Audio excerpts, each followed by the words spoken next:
So again, today we're talking about love because Jesus brings all of these things, and that's what we celebrate with Advent. But really, and what we've been trying to make much of this year is that Jesus not only brings these things, but Jesus is. Right? Jesus is hope. Jesus is joy. Jesus is peace. Jesus is love. 1 John, that majors on the Father heart of God, talks about how God is love. Right? God is love. Before we dive into 1 Corinthians 13, in order to get the text, we got to get the context. Right? And it's important for us to wrap our minds around the context of what's happening in the church at Corinth. Now, the first thing we've got to know, and that probably should give us a little bit of hope in the church of 2022 today, almost the church of 2023, is that the church at Corinth was really messed up. Okay? It was really messed up. The fact that Paul wrote 3 letters at least to the church at Corinth, we have access to 2 of them, right? And the fact that they're kind of some of Paul's more lengthy writing, he really covers everything. There were a lot of bad things happening. There was a lot of backbiting. There was a lot of dissension in the church at Corinth. And one of the things that was causing the most dissension in the church of Corinth was gifts. Because they had something going on that maybe we've seen, maybe you've seen, maybe you haven't seen happen in the church today, is that people were going around being arrogant about the gifting that they had. Right? Thinking that they were better than others because they could blank. Right? That they had more jewels in their crown or more stars or whatever, their mansion in heaven was going to be bigger, what have you, because they could blank, because they were gifted in this, because they that. And we've seen that. Right? We've seen that. And so Paul actually bookends 1 Corinthians 13, the love chapter. I'm sorry, whenever I talk about it, I just got to be like, the love, right? Because you got to just, the love chapter, right? He bookends 1 Corinthians 13 with 2 chapters on gifts. 1 Corinthians 12 is all about gifts. What about? I'm glad you asked. The fact that God gives everyone a gift. So hear me very clearly this morning. If you're sitting in this room feeling worthless for the church of Jesus, you're not. You're not. Paul goes at length to talk about how different people have different gifts. We don't need, and I say this often, hopefully you've received it by now, we don't need another Travis Bush at Summit Church. Can I get an amen? All right. I'm good with it. We don't need another Zan Cadman at Summit Church. We don't need another Stan Gavitt. We don't need another Ashley Collins. We don't need another Norma Willis.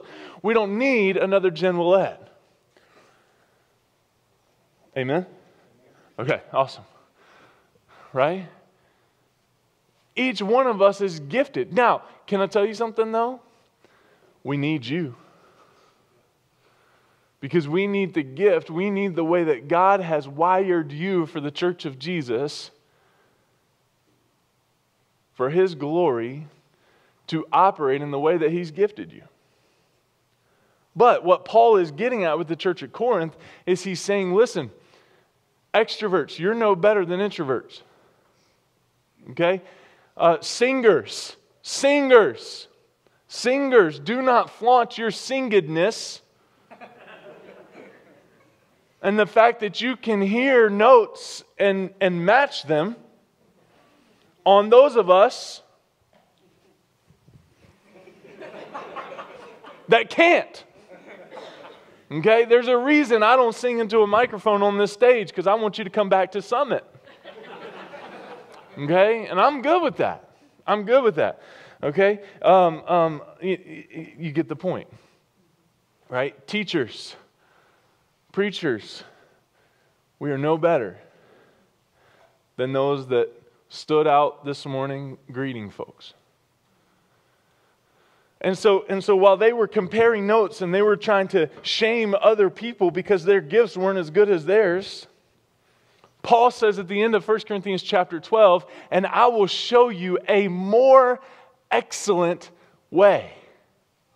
And then he goes in 1 Corinthians 13, he spends the entire chapter talking about love, and many of us misquote it, misreference it in weddings and all of that, and it is a part of every wedding that I do because they're beautiful words, and if we truly grasp the concept of love, wow.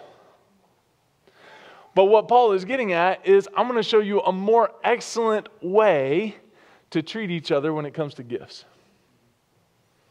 I'm going to show you a more excellent way to treat each other when it comes to gifts. And when I read 1 Corinthians 12, verse 30, the last part, and I will show you a still more excellent way, I think of Bill and Ted, don't you?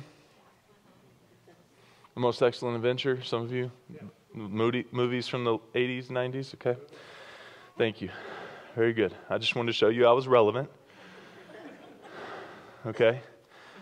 But then Paul says, 1 Corinthians 13, if I speak in the tongues of men and of angels, but have not love, I am a noisy gong or a clanging cymbal. And if I have prophetic powers and understand all the mysteries and all the knowledge, and I have all the faith as to remove mountains, but have not love, I am nothing. If I gain all that I have, if I give all that I have, and if I deliver up my body to be burned, but have not love, I gain nothing. Love is patient and kind. Love does not envy or boast. It is not arrogant or rude. It does not insist on its own way. It is not irritable or resentful. It does not rejoice at wrongdoing, but rejoices with the truth. Love bears all things, believes all things, hopes all things, endures, underline, star that, all things. Love endures all things. Verse 8, love never ends.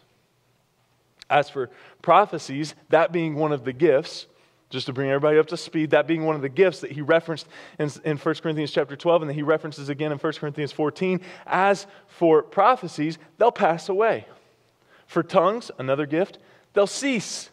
For knowledge, another gift, it will pass away. What's he saying? All these gifts that you have, that you walk in, that you're operating in, they're going to go away. Guess what? On the other side of eternity, when we get to heaven, it doesn't matter.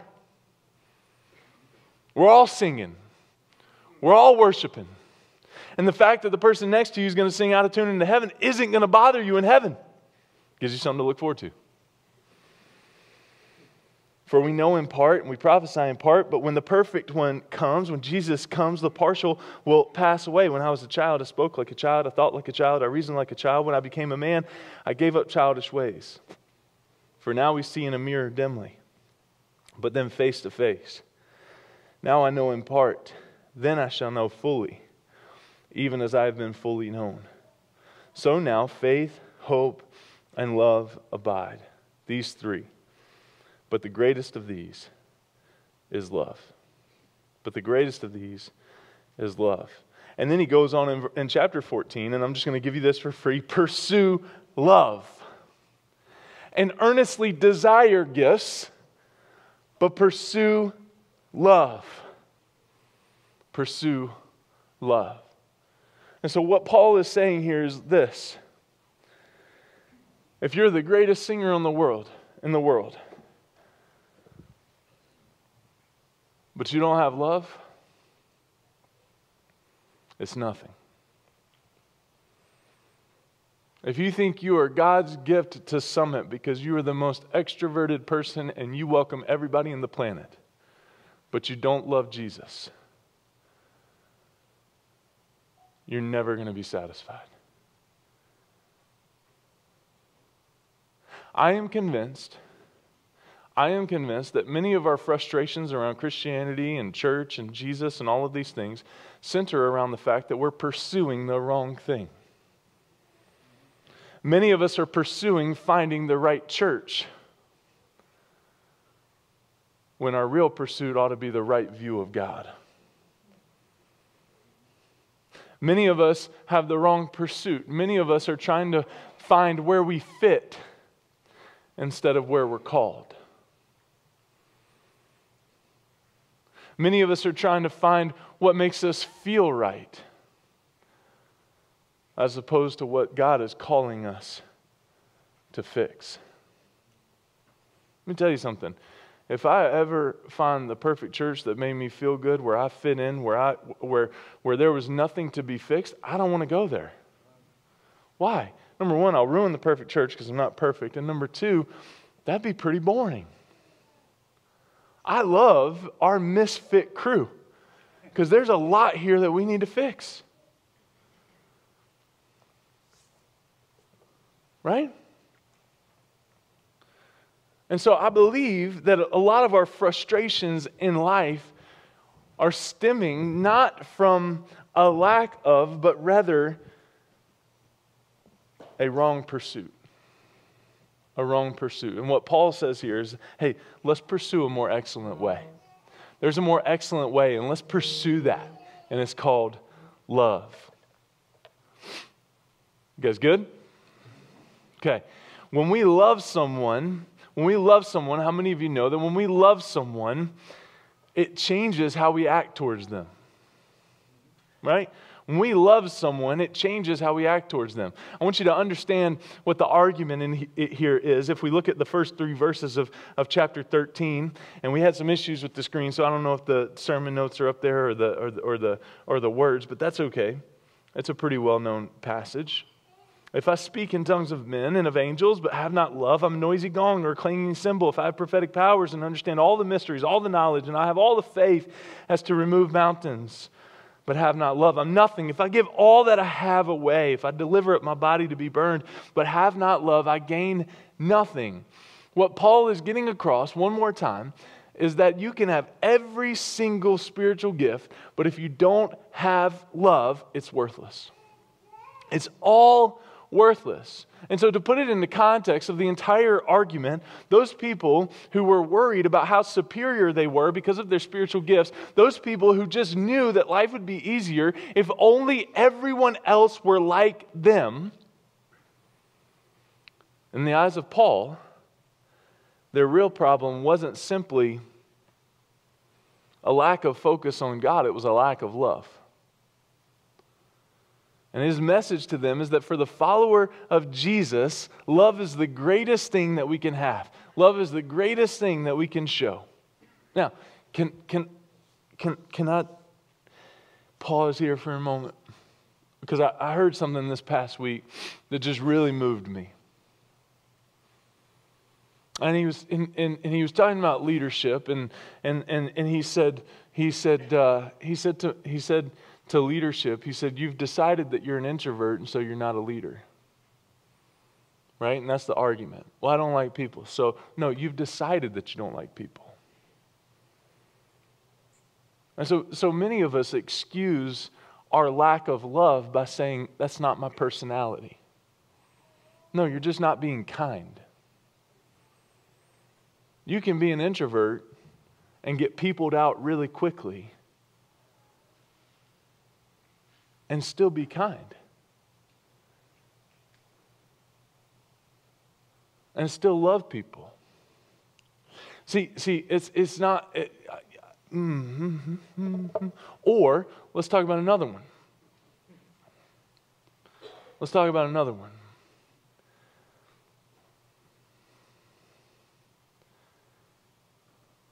And this one's a little personal to me. It's not that I don't love people.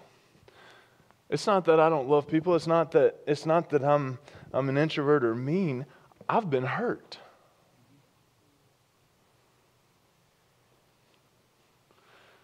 And so sometimes it's hard for me to run up and embrace folks or to go deeper with folks.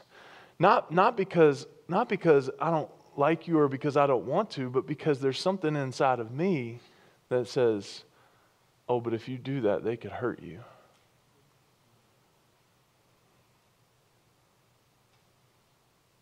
If you share that, they might not accept you.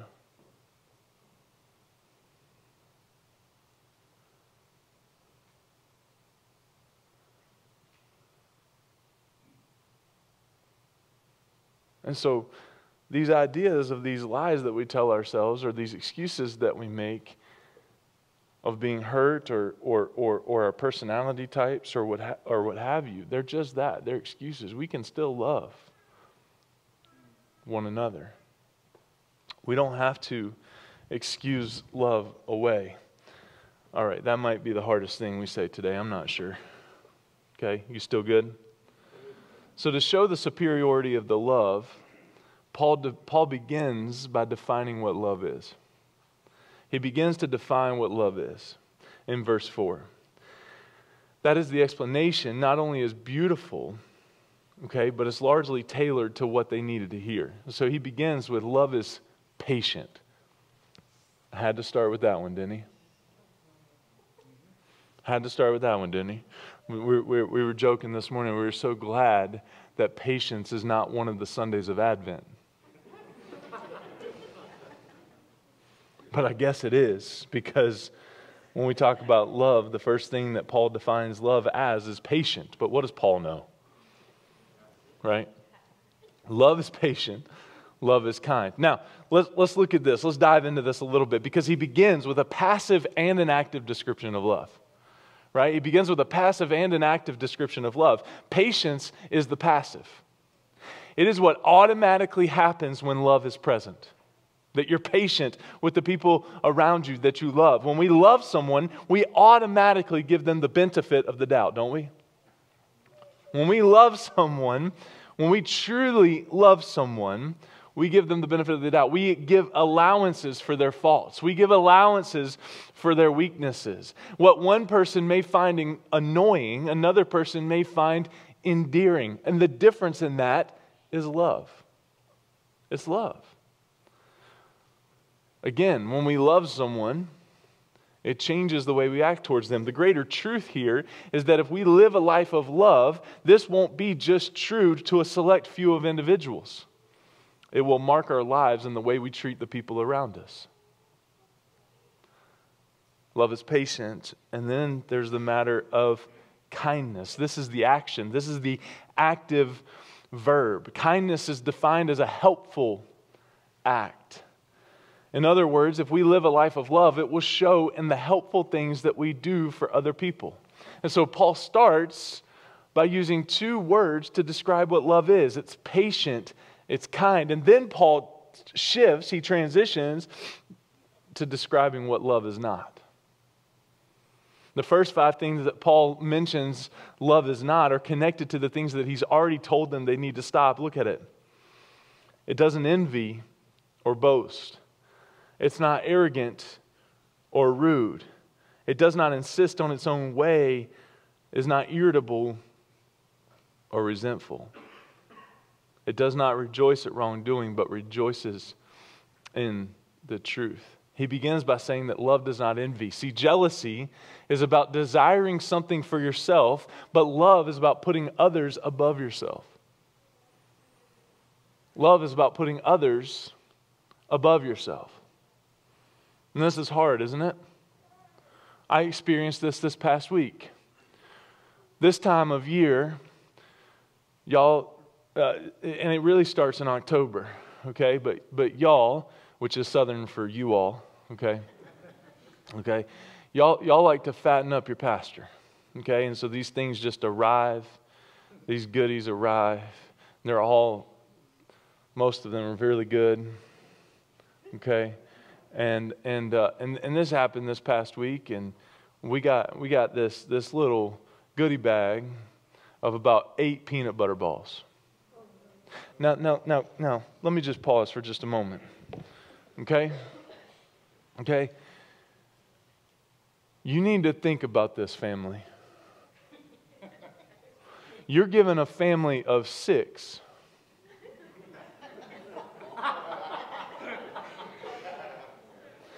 Eight tiny peanut butter balls. You got the message? Okay, very good. So what happened was we decided, because Kristen is she's far more loving than I am when it comes to food. Because my temptation was, when I saw what they were, to not express to the kids what they were, and then Kristen and I would each have 4. But then the kids discovered that they were peanut butter balls, and then everybody had to have the same amount. And so if you do the math, I got like 1 1/3 of a peanut butter ball. You should have seen Kristen with a knife cutting these peanut butter balls in equal amounts so that everybody got the same amount of peanut butter ball. And then you just start shifting your focus to praying that one of them doesn't like it. Right? So that then that extra can, oh, you don't like it? Bummer. I'll eat it. Right? I'll take one for the team. I'll sacrifice. Well, Daddy, I slobbered all over it. Doesn't matter. Just a little more salty, right? All good. Okay? All good. Right? And so in where are we talking about? In envy, right? Hey, it'll get better, man. Don't leave now. Okay?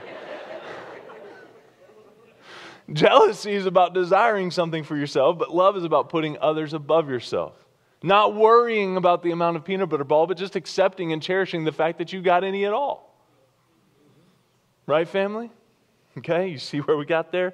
Okay, I just feel so much better now having gotten that off my chest. Okay, thank you so much. And then he goes on and says it does not boast. Now, boasting is done. Anybody ever notice this? Okay, boasting is done to establish position. Right? When I boast, I'm establishing position. But where there is love, there is no need to establish your position. Right? You never have to worry about where you rank with someone when there's love.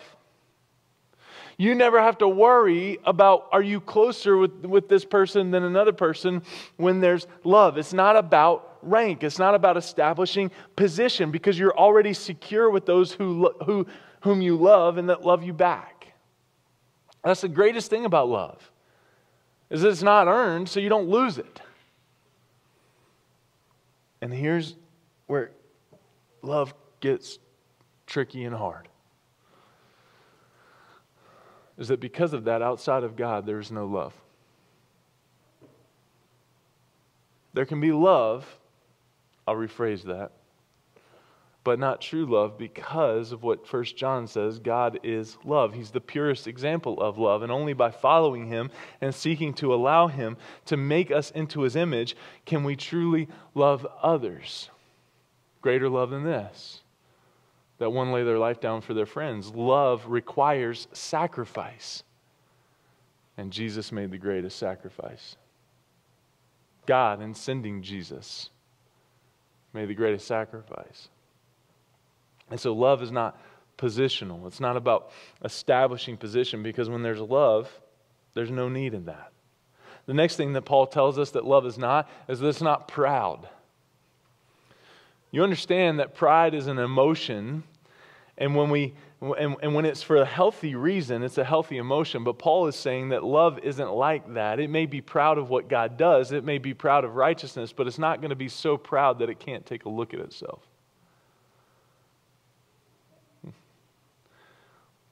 Love this side of heaven in our relationships can never be complete. If you're married, that's why you do date night.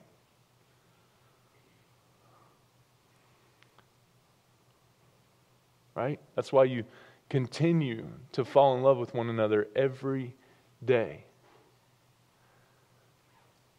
Every day. All right, this isn't a marriage message, but okay.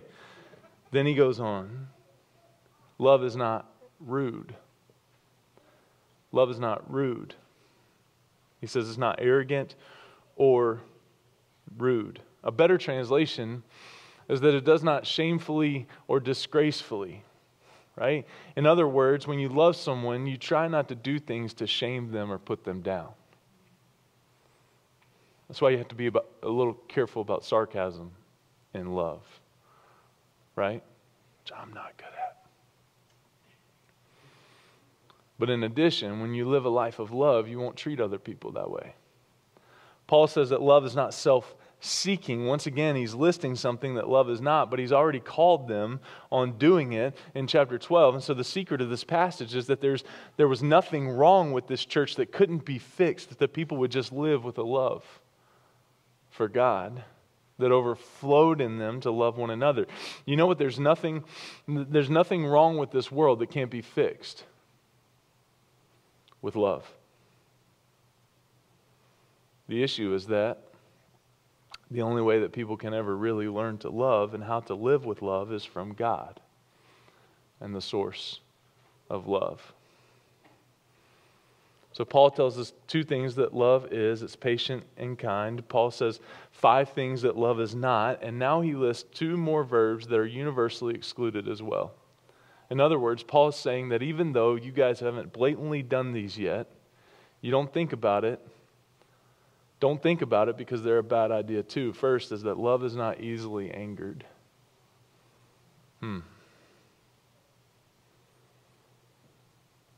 Is that convicting to anyone else or just me? Just me. Okay, very good. This is similar to love is patient, but a bit more pointed. It means that a person who lives with love is not easily provoked to anger. You've heard the term, you're pushing my buttons. You're getting under my skin.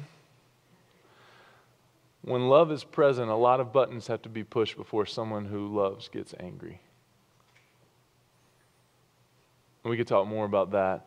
But the next one is that it keeps no record of wrongs.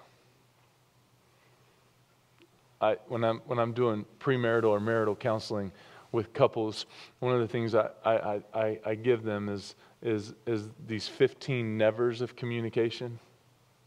15 nevers of communication. Because one of them is don't say never or always. Right? You never put the groceries away. Right? You always make me late. Right? Why? Because number one, it's not true. Right? The nevers or the always aren't true. And number two, if we're doing that, then we're what? Scorecarding our relationships, which is never a good idea, right? You don't want to scorecard your relationships. So when you hear, well, you never respond to my texts. Well, that's not true. I just don't respond to the dumb ones. I'm just kidding. That was I was talking about Dan's texts when I talk about, right? Or someone else's, not Kristen's. Right? What you're showing there is that you're keeping a scorecard. Does scorecarding communicate love? In our relationships, our friendships, our marriages, our relationships with our kids? You never call me, you only call your mother. It keeps no record of wrongs. It doesn't keep score of negative things. This is something that comes up all throughout the book of Corinth because they wanted to keep score. They wanted to see who was better. They wanted to be the best. When someone does something harmful to us, we're supposed to let it go. We're supposed to forgive. And here Paul says it's the loving thing to do, but it's also for our good. Love does not delight in evil, Paul says, but rejoices in the truth. Love does not delight in evil because it rejoices in the truth. And if we understand this, then we come a long way towards understanding part of the nature of God. See, so many people can't understand the gospel, the good news of Jesus. They can't understand Christianity and this thing that we're doing today because they don't get the meaning of the statement that love does not delight in evil but rejoices in this truth. See, here's the meaning of the statement. Many people picture God as the judge up in the sky determining if we're good, if we're good enough. The truth is, we're not good enough. And that's okay, because God already knew that when He purchased us. And as we like to say around here, He didn't have a return policy on us. He didn't care about if LL Bean ever changed their return policy because that's not what He was looking for. Okay? He sacrificed Himself as a payment for our shortcomings. And why did He do that? For God so loved the world. Because He loves us. And in His love, this statement is true. That love does not delight in evil, but rejoices in the truth. And so after giving us that insight into the character of God, Paul tells us 4 things that love always does. Let's look at them quickly. It always protects, trusts, hopes, and perseveres. It bears all things, believes all things, hopes all things, endures all things. These are the things that love always does. These are the things that we should do for one another and the way that we should treat one another. And the best of all these things, the best of all these are the things that God does for us. These are the does and the don'ts of love, the do's and the don'ts of love, the things that love is and love is not.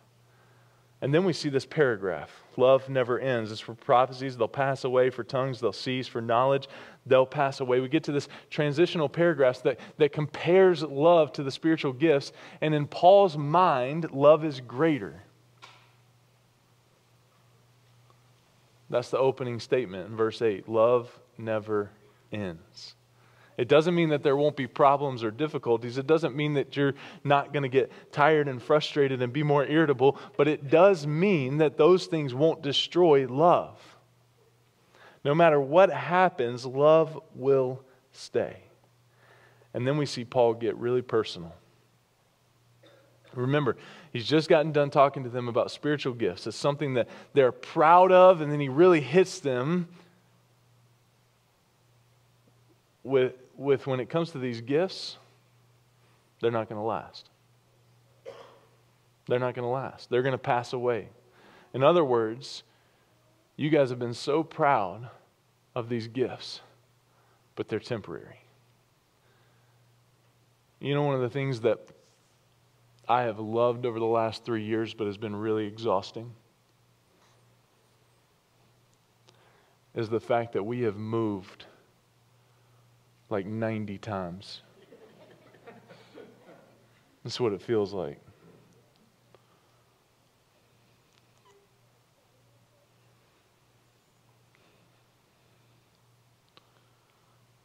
We've adapted. We had like 12 weeks where we met outside and we had to be in these little pods 10 feet apart, and we had porta potties. We became really proficient in the porta potty industry and how they worked. It's awesome. But you know what it showed me? That I love you more than I love any space that we meet in.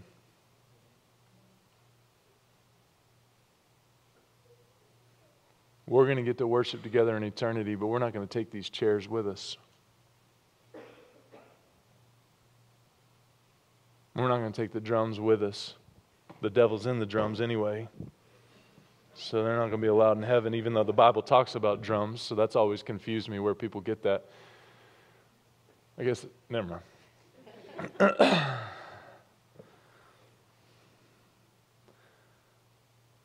When it comes to love, we have to be careful not to fall in love with the product.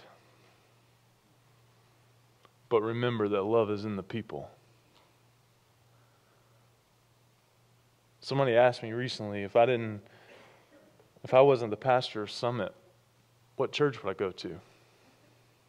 Where would I be? Where would I go? And I don't know if they were looking for another church, and so they were trying to figure out what I would think or what.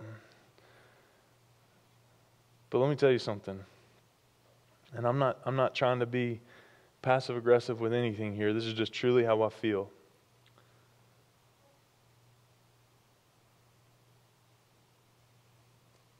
I love you. I don't care if I've got to sit on a center block, a pew, a plushy chair, a metal chair, a chair with arms, a chair without arms. If we sing Christmas songs all the time, which I struggle with, just going to be honest with you, I love them on the radio. I love them in Freeport. I love them in my living room at my house. But sometimes I worry that we don't understand what we're singing, and we're just singing these feel-good Christmas carols and yada, yada, yada. If you ever want a deep dive and a good study, study what a Christmas carol is. Silent Night, the story of how that song was written, unbelievable. inspiring.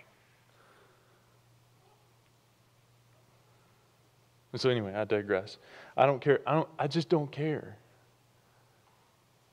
What I want is to be around you. And I believe that is the heart of what Paul is getting at when he talks about love in 1 Corinthians 13. Because what's Paul's aim? Anytime Paul writes, here's something big. If you're taking notes, write this down, remember this, and press this into your mind because it'll make a lot more sense when it comes to Paul's writing. He wrote 2/3 of the New Testament, so it would serve us well to get familiar with this. Anytime Paul writes to a church, his aim is maturity within that church. Why? Because God's aim for why the church exists is for us to mature. And so what Paul is getting at here when it comes to love is he's saying, hey, quit comparing how many Sunday school classes you've taught. Quit comparing how many Bible lessons. Quit comparing who's better at this and who's better at that and who's more important as far as their gifts. If you have to worry about a hierarchy of a leadership structure within your church because you want to know that you're the one in charge, you probably shouldn't be on that team. Because if all you're seeking is control and so that you can be on the decision-making team, then God help that church. Because the truth of the matter is that Jesus is the only senior pastor that any church can get. That's why I'm uncomfortable when people are like, oh, that's my senior pastor. No, that ain't me. That's Jesus. I'm a lead pastor. I'm the dude that talks. I'm the whatever you want to... Like whatever, the dude that talks too long, right? Whatever, whatever you want to call me. My son, never mind. I'm not going to tell you that. That's personal. Ezra's got a new nickname for me. You can ask him. Okay.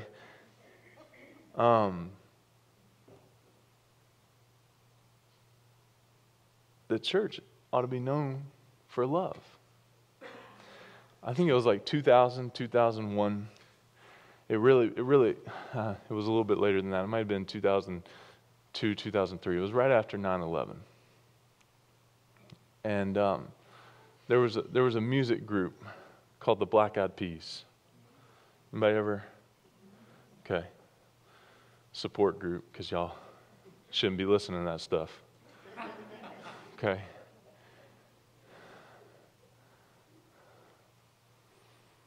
But they wrote a song around that time, and the title of it was "Where's the Love?" And I like the song. It's kind of catchy, you know. But every time I hear that song, I want to answer them, like shout it, because it's right here. This body called the church, and the churches that are gathering all around us, from Cressy Road United Methodist to East Point, Life Church, to Fort Hill, The Rock, Galilee, all these churches right around us ought to be the beacons of love that the world is looking for. But as we talked about last week, when it comes to peace, the church is known way more for what it's against as opposed to what it's for. Let me tell you something. The reason love is last right before Christmas is because I believe it is the most important. Paul even says the greatest of these is love because it should be the thing that oozes out of us. When people see us coming, they should not dread because we are the most loving, gracious, kind, not rude, not arrogant, not proud, not insisting on our own way with mashed potatoes and gravy at Thanksgiving and Christmas, but accepting and loving of all, especially family, those that are outside the church, because we should not expect those that are not Christians to act like it because they don't have the love of God in them.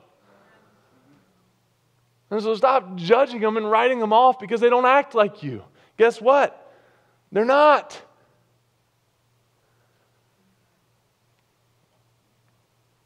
And I am sad every time I talk to someone that's been turned off by the church because we did not exemplify love and we exemplified the opposite. And we made them feel worthless. It's okay. There's a group in here this afternoon. We'll blame it on them. And so three quick things about love. I'm so far off my notes right now. Let's try to salvage this thing real quick, okay? We see, kind of in summary, 3 S's. Okay, love is supreme. Okay, love is supreme. Oh, look, Dave got it. Love is supreme. Good job, buddy. Thank you.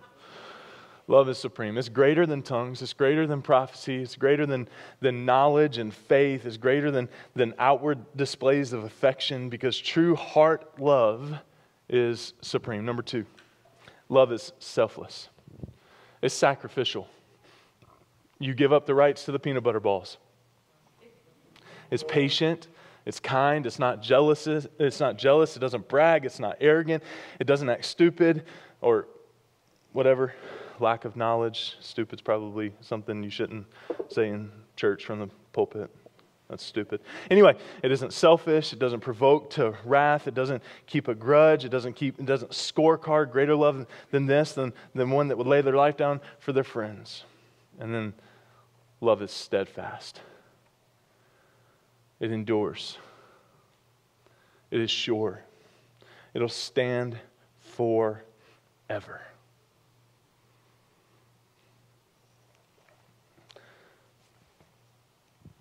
I don't often do this, but this year I've learned 3 things that I wish I could give to each and every one of you. And so I'm going to try in this. And remember that Paul's aim is maturity, and my aim here is similar for you. Because when I preach, I don't want you to stay the same. I forget who wrote it in the New Testament, but the purpose is to grow up in every way into Him, into Christ. And so that's my aim for you. If you walk out of here the same way you walk in every week, week after week after week, fire me. Because that's not my aim.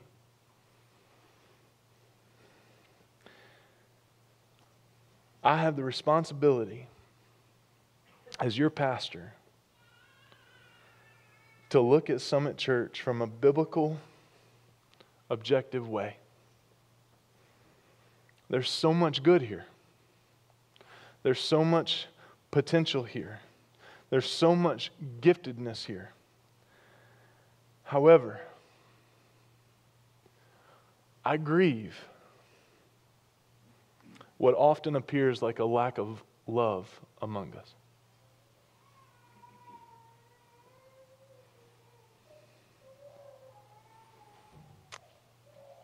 And that's not just true of here, but as a pastor in this country, I grieve what often appears as a lack of love among the church of Jesus Christ. It is easy for us to throw darts at pastors that we don't believe are preaching the gospel.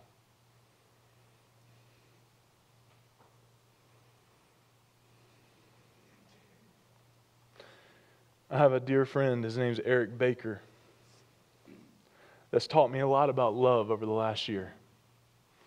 And 2 Sundays ago, he preached a message on love. And I asked him on Thursday if I could share a couple of things from his message with you. Jesus is calling us to maturity. The fruit of maturity in the church is that we love the church. Now again, I'm not talking about this building. I'm not talking about the building that we're going to go and sled into this afternoon because it hasn't been plowed yet. I'm not talking about that. I'm talking about the person next to you. The person on the other side of the room. The person you've avoided for the last 6 weeks eye contact with because you're frustrated with them or because you think they don't like you. John 13:34, a new commandment I give to you, that you love one another just as I have loved you. You also are to love one another. There are people here this morning that say they love the church.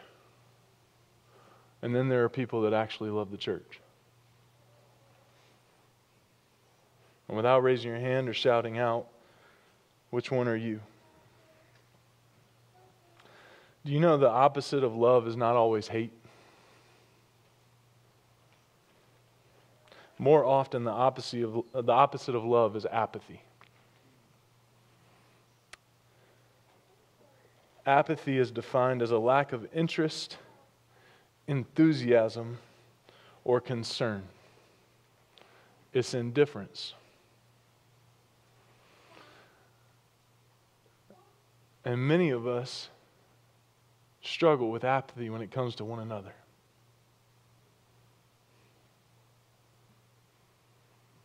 And I want to call us out on it. Because in the same way that we look at our kids from time to time and say, I wish you would just grow up.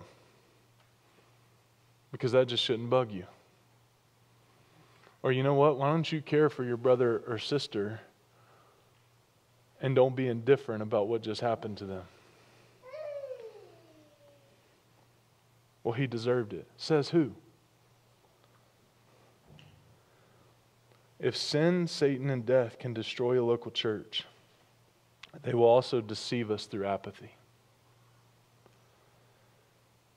Yet, 1 Peter 4:8, above all, keep loving one another earnestly, since love covers a multitude of sins. Ephesians 4:2, with all humility and gentleness, with patience, bear with one another in love. Ephesians 5:1, be imitators of God as His beloved children, and walk in love as Christ loved us and gave Himself up for us, a fragrant offering and sacrifice to God. 2 more, Ephesians 5:25, husbands, love your wives as Christ loved the church and gave Himself up for her. Yes, it's husband and wife, but don't miss, as Christ loved the church and gave Himself up for her.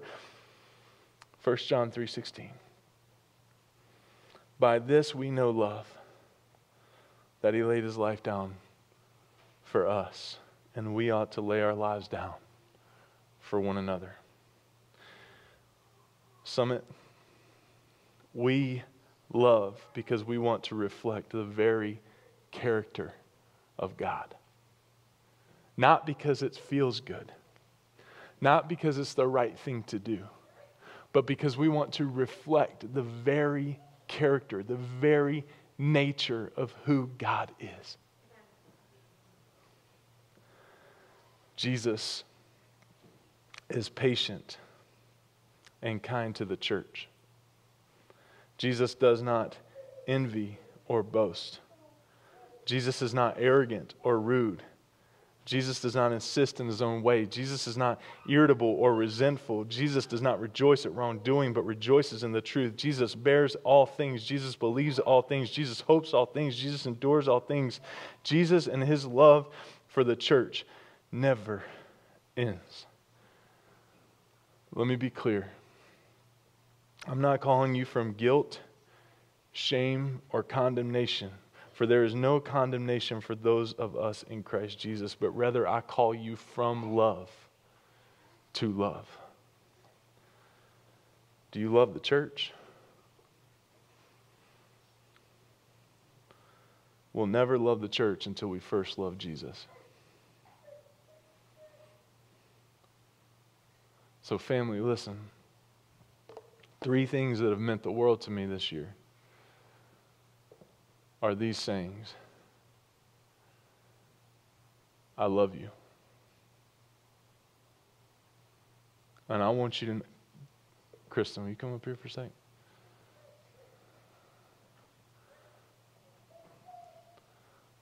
I love you a little bit faster. She slowed down, didn't she, when I said that? Up here. I know. Thank you. She just said I was the worst, but she loves me. It's not her gifting. I think it means more to say, we love you a lot. Every decision we make, everything. And some people would say, "Oh, well, that's just too much. You shouldn't do that. You shouldn't do that stuff." And I'm not making it about us. I'm trying to model something for you. Everything. We have given up 80 degrees every day. We have given up sweet tea.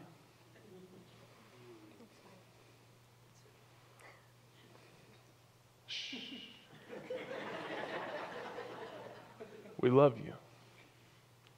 Second thing, you're not alone. We're here. We're not going anywhere. When I die one day on a Sunday afternoon after preaching a message here, in my sleep, and Ian does my funeral, I want you to know, and all I want to be said at that place is that Travis loved Jesus. He loved Kristen and his kids, and he loved you so much that he just wanted to be with you. You're not alone. Whatever you're walking through, we're with you. You might see me a lot more than you see Kristen, but know that every time I leave my house and come be with you, she's sending me. She feels the weight of this place just as much. The call to be a pastor's wife is far greater than the call to be a pastor. And so even though you may feel the love more from me because I'm the one in front of you, we're with you. And you're not alone. And the third thing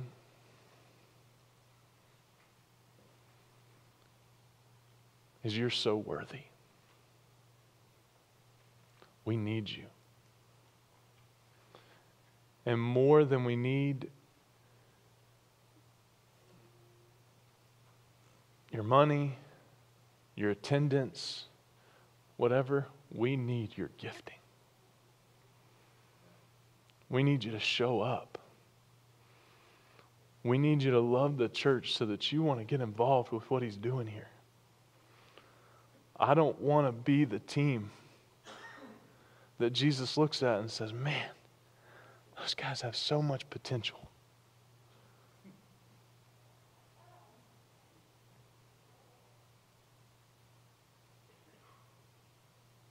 Paul says later to the church at Corinth that I will spend and be spent for the sake of your souls. And Summit Church, I want to embrace that as a body to the town of Gorham, to southern Maine, to the world, that we will spend and be spent for the sake of these souls. We will spend and be spent so that you feel loved, so that you know you're not alone, and so that you know that Jesus has a plan for you. So I want to pray for us. And before I do, my ask of you today is that you just start by loving. For you today, that may be looking someone in the eye on your way out and saying, I'm glad you're here.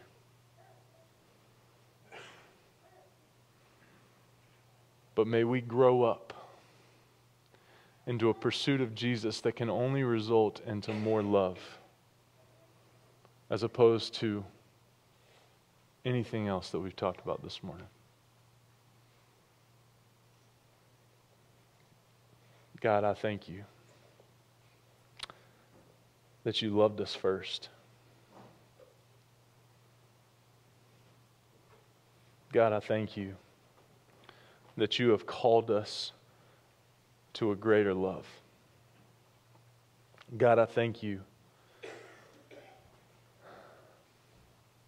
that love is not based in our circumstances or the way we feel in a moment. It's based in the person and work of Jesus. And so, God, shift our attention.